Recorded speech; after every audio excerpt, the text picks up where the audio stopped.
Hi, I'm Ruth Squires. Welcome to Intersections. Today we're chatting with Lynn and Derrick Moore, two very familiar faces here at the St. John's Citadel. So Derrick, how does it feel to be on the receiving end of the questions this time? Haven't had any yet, but I'm not anticipating any pressure. You never know. That's You true. never know. Be prepared. I was a scout. So this morning, thank you again for being here with us. Help our viewers to get to know you guys a little bit better. Tell us about your family of origin, a little bit about your childhood years, and your schooling, your work and things. I know something about Derrick's work because he was the vice principal, or he was the principal, I should say, at a school that I went to, Booth Memorial. And my brother remembers you very well. So tell us a little bit about... That could be good or bad. Tell us a little bit about your lives. Why don't you start, dear? Well, grew up in St. John's and grew up in a family that was Anglican, United Church, and Presbyterian. So we covered a lot of different faiths.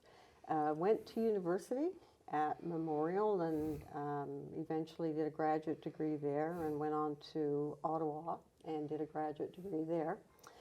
And then came back to the province. I taught for 7 years and then went into school administration for 23. Wow, amazing. Amazing. So both of you were in the school system. Yes, we were. My, my childhood is a bit nomadic in that my parents were Salvation Army officers, and so we moved quite a bit. But we not only moved locally, we moved internationally. So my first 7 years were spent in Newfoundland, and then my mom and dad were transferred to South America. And then at the age of 12, back here again for a brief stint before off to Ontario, and then over to Germany, and then coming back here to graduate from that school that I eventually became principal of. That's incredible. That is absolutely incredible. Can you imagine how many minds you've helped to mold during the course of the years teaching? A lot of children. A lot of children, very much so. And I did a calculation at one point, and about 10,000. 10,000. Yeah, about 10,000 over the course of 30 years. Right? Well, I know one young man who speaks very highly of you, That's good. very highly, and he mentions you often. Good. How did St. John's Citadel become such a big part of your lives? I know every time I see Lynn, she's going with containers, food containers, empty food containers. So I'm sure she's after dropping off a myriad number of meals or treats or something to some of the people some of the members of the Corps. And of course, I've seen you sing and play the piano and do all of that. So how did the Citadel become such a big part of who you guys are? Well, Lynn and I have been married almost 25 years, and we have spent all of that time here. We were both married before, but when we married and decided to put down roots, we looked around, and this is the place that we chose, and we've been here ever since, in doing all kinds of interesting things over time, but that was the start. Mm-hmm. And I think it's fair to say, at the time, Brian and Rosalie Peddle were the Corps officers. And they made us feel extremely welcome. They did. And that was really important. So now you're both retired. Mm-hmm. How do you fill your days? Probably more so than when I worked. I'm involved in pastoral care here and love it. I'm an avid gardener. I am a member of the Embroiderers Guild. I quilt. I cook. I bake. I don't have enough hours in the day. Yeah, you're too busy to work. Yeah, You I'm are. too busy to work. Yes. And Derrick, I know you do something outside of. I do. I retired from the education system 18 years ago. And at that time, I was 50. And for the first year and a half, it was like, excellent, I got freedom. And then I got bored. So I wanted to do something that my skills could fit with. So at that point in time, started to do a little bit of leadership consulting and contractual work. And Lynn joined me with some of that actually. And working with organizations that might be a little bit stuck and helping them to become unstuck and helping leaders to look at their role a little bit differently and how they could move forward in a more inclusive, collaborative kind of way. So, And then I took a position with an education group based in Toronto, and I coordinated their work in Newfoundland for a number of years. And then I ended up where I am now. And so for the last 3.5 years, I've been developing a development office at the Murphy Center, which is a not-for-profit here in St. John's. so how do you go from working with organizations into not-for-profit? What was that journey like? Interesting. I've always been a bit of a promoter, I guess that's the word I would use. And my father, one of his postings was a public relations kind of role, and I was always around it. And so project-based, motivating people to do good things.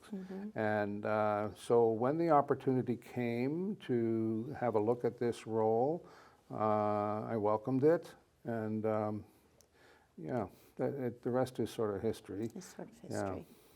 And you're doing great things. We're making a little mark, I think. Yeah. Yes, very much.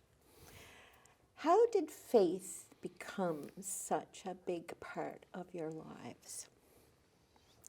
Did you have a person or an event in your lives that brought you to this place? I can start with that one.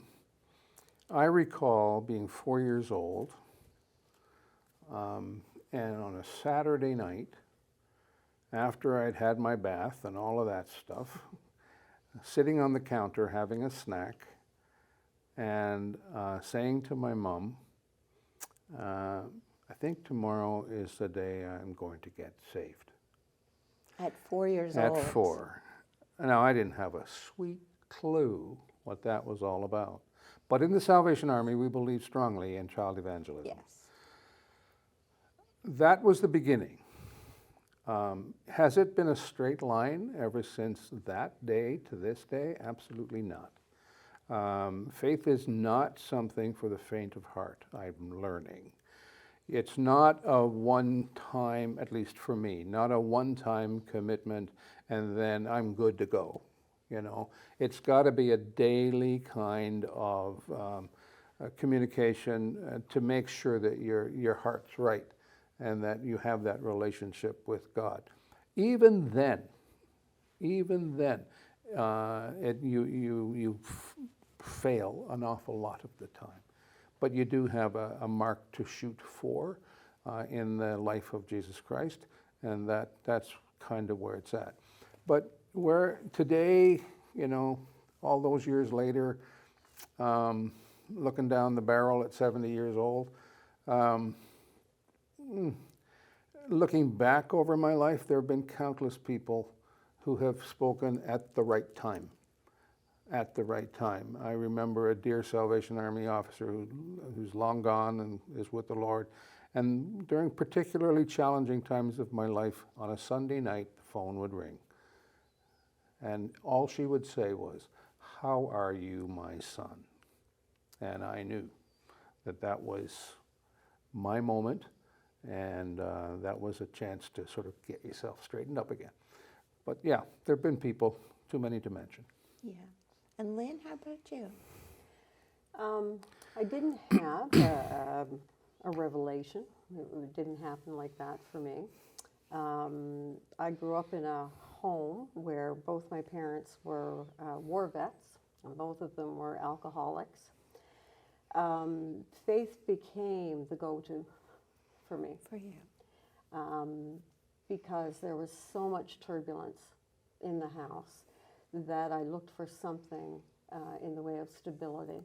And I think since that time, I've kind of adopted I guess the approach that if you can try and follow the teachings of Jesus, then you're at least on the right track. Mm-hmm. You never ever get there, but you're on the right track. That's what, and many conversations with you and with Derrick, especially, we keep talking about our journey, and we are going to falter, and you are going to wonder sometimes, but you know that there's somebody right here looking after you and making sure that you're okay. We had this conversation earlier. How do you express or live your life each day through faith? For me, it's kind of like the old story about the starfish and the guy who walks along the beach, and all these starfish have been beached, and he picks up a starfish and throws it back in the sea, and somebody says to him, well, why would you bother to do that? You can't save all these starfish. And he says, no, but I can make a difference in the life of this one. And that's kind of the thing that I follow every day.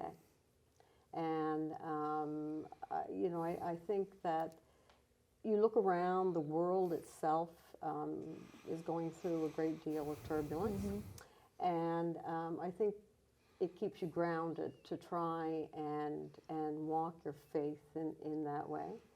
So I think for the last probably 10 years, my New Year's resolution has always been to try and do something kind for someone every day.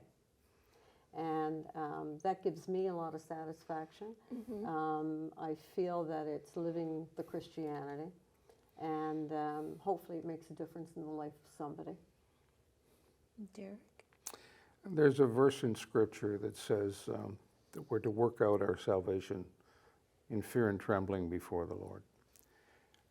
That's, for me, a daily thing. I don't profess to have the corner on that market at all. But I know that many, many people have spoken value into my life and have modeled Christian living for me. So that is what I try to do for others and with others, and to be an encourager. If you will, it's a kind of paying it forward. Mm-hmm. So that, I have no idea what my influence is. That's for other people to determine. But my hope is that I would have spoken positively into somebody's life, and perhaps shown them by my actions and by how I live that this is something that they may want to choose. And I think as well, too, the Lord puts us on so many different journeys mm-hmm. throughout our lives, but each one of those journeys teaches us something that we can pay forward mm-hmm. to another person or a group of people. And that is truly incredible. That people of faith don't experience the setbacks and challenges in life that most people do. That somehow faith is a remedy for these challenges. What do you think about that?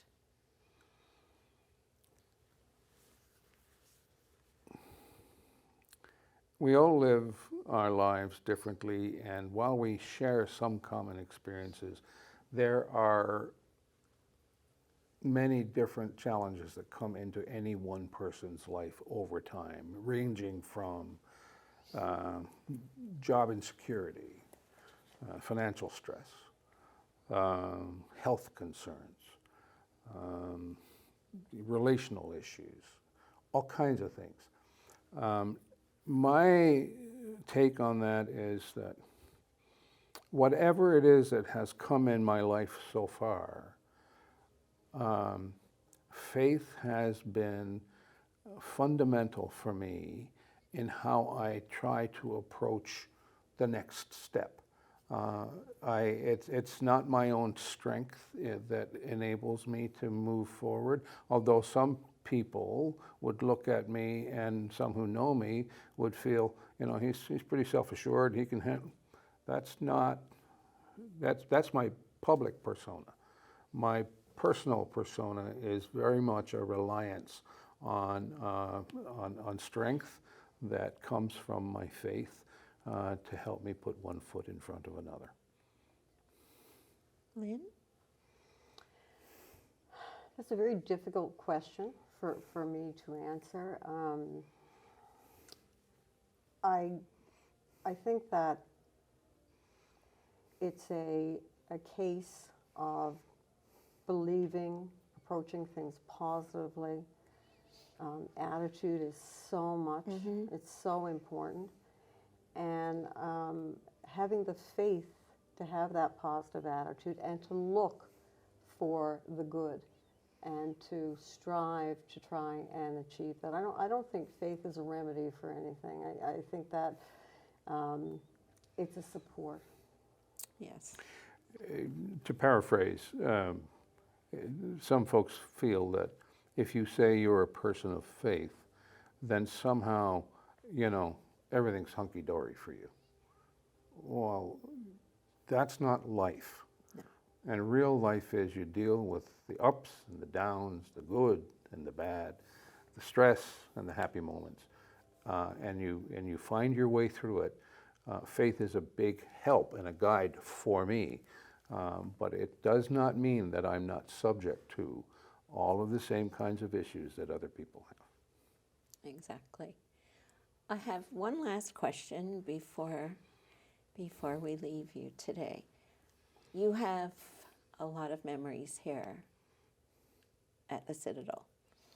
I have what I call a little treasure box. It's right here. And all of my important memories, that's where I store them away so I can visit them whenever I want and take them out and just revel that the fact that this happened. What is one of your most memorable moments here at the Citadel? Something that's in your treasure box. I've got a few.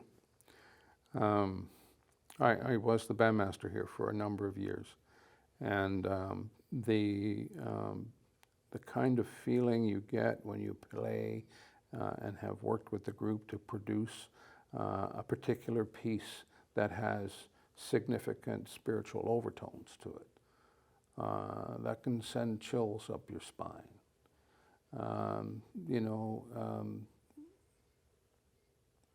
We've had two daughters that were married here in this building.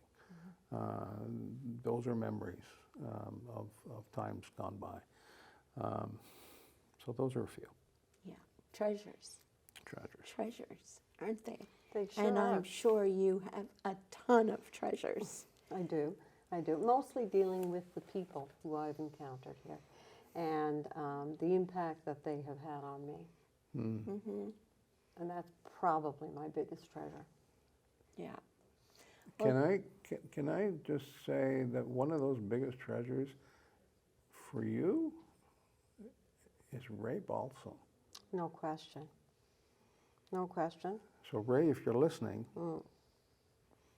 And David Daw. and David Daw. And Major and Mrs. Hicks, and I can just keep on going. Exactly. But they were all very important, and they all made a difference to me To personally. you. Well, I can say with all honesty that you guys are in my treasure box. Both of you. Thank you, Ruth. And I want to thank you for being here with us today. It's been such a pleasure interviewing you. I know I threatened him so many times, but it has. It's been an absolute pleasure. Thank you. Thank you.